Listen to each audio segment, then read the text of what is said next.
So glad you've joined us today. We're going to begin a new topic. I want to talk to you about how to inquire of the Lord. That's a very Old Testament statement, very Old English statement. Actually, what that means is how to ask God a question and get an answer. And that's what I want to teach about today, or at least begin, how to ask God a question and get an answer. There's a scripture that I want to use to begin with today in the book of Jeremiah, chapter 33 and verse 3. Where the Lord is speaking through the prophet and says to the people of God, "Call to me, and I will answer you, and show you great and mighty things which you do not know." That is a powerful verse. I really love that verse because God is inviting us to come into His presence and ask Him something. And He says, if you call to me, I will answer you.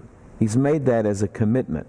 As a matter of fact, over in the book of Matthew, chapter 7, verses 7 through 11, is that great statement, "Ask, and ye shall receive, seek, and ye shall find, knock, and it shall be opened unto you," so forth and so on. Psalm 91:15 tells us that about the man or the woman, of course, who dwells in the secret place of the Most High, that we will call unto Him, and He'll answer us in trouble even. And so I give you those scriptures. There could be more that you can find if you want to establish this great truth that God has, by His own choice, in His own sovereignty, boxed Himself in, if you will, to this principle of answering us when we ask. Which brings me to something very interesting in the Old Testament language of Hebrew, from which our English Bible comes. The Old Testament comes from Hebrew, of course, the New Testament in Greek.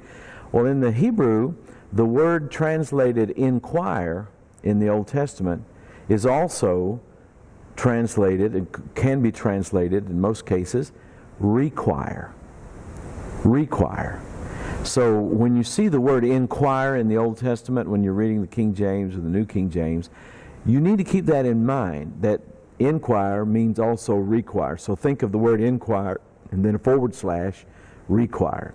You can substitute those words. And that's important because what actually is being said to us is that if we inquire of the Lord, He is required to answer.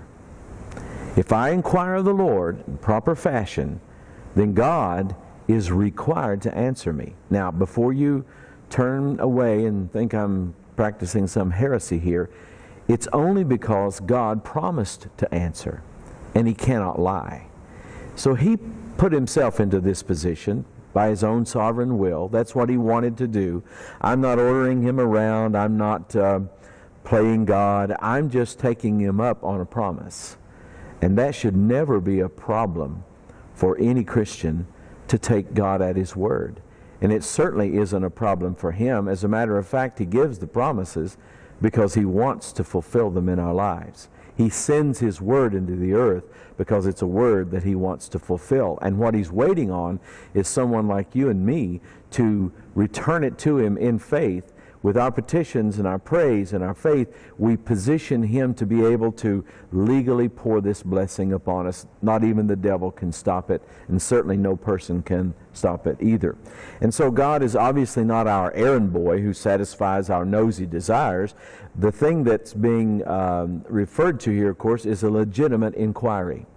Deuteronomy 29:29 says that the secret thing belongs to the Lord, and things that are revealed belong to us and to our children. So the idea is there are some things that we don't know, we're not supposed to know. God's not going to just tell us all the nosy inquiries we have about other people, their business or whatever. That's not what it's about, but it's about legitimate things we need to know. Something that we want to know and need to know, something that's important to us, something that's key to our assignment, the things that God has for us to do. God has said to us, if you'll call, I'll answer. And I want to give you in our next lesson, begin to tell you some practical ways to get this to work in your life.